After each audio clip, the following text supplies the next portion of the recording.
अब जब राष्ट्रपति बनने का समय आया 2002 में, कई लोगों का नाम आया, बहुत सी चीजें आगे पीछे हुई और उन्हीं दिनों जब वो नाम आया तो फिर से यहां घंटी बजती रही इनके ऑफिस के अंदर, कलाम जी के।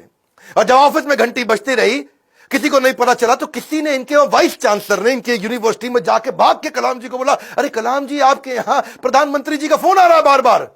कलाम जी गए, उन्होंने फोन उठाया तो नमस्कार, बातचीत शुरू हुई। तो वाजपेयी जी ने कहा, देखिए एक रिक्वेस्ट करूंगा, अब मना नहीं करना, पिछली बार आपने मना किया था, अब नहीं करना। तो कलाम जी ने पूछा, कहिए क्या रिक्वेस्ट है। वाजपेयी जी बोले, हम आपका नाम देश का राष्ट्रपति बनाने के लिए रिकमेंडेशन देना चाहते हैं, आप हाँ कर दीजिए। अब्दुल कलाम जी मुस्कुराए और बोले 1 घंटे का समय दीजिए। 1 घंटे के बाद वो वापस गए, उन्होंने फिर फोन किया और स्वीकार कर लिया, बोला ठीक है मैं इसके लिए तैयार हूं। अब कलाम जी का राज्य अभिषेक होना था, जैसे भगवान राम का राज्य अभिषेक हुआ 14 साल के वनवास के बाद में।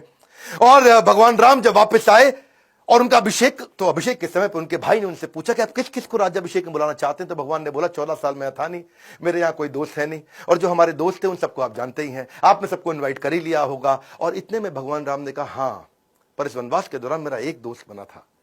वही शुरुआत के जो साल थे, उन दिनों एक नाविक हमें नदी पार कराया करता था, केवट।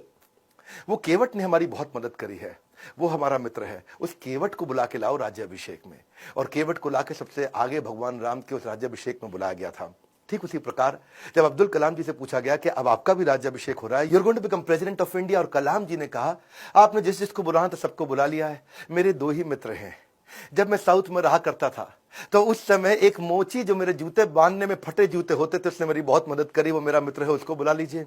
और एक ढाबे वाला जिसने उनको खाना खिलाया और कभी कभी 2 रोटी एक्स्ट्रा भी खिलाई, बोला उनको दोनों को जरूर बुला लीजिए। विनम्रता के उदाहरण खत्म थोड़ी होंगे।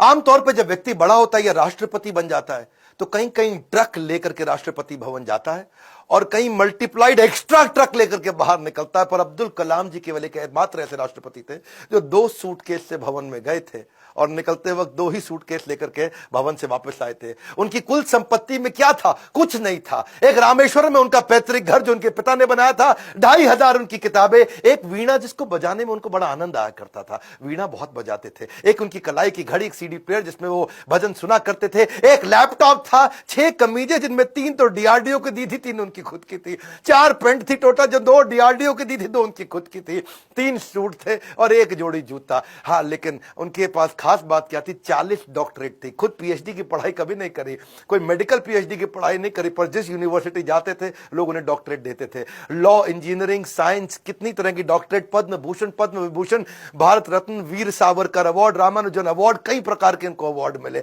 उनकी एक खास बात मैं जरूर बताना चाहूंगा, हालांकि वो मुसलमान थे लेकिन वेजिटेरियन थे।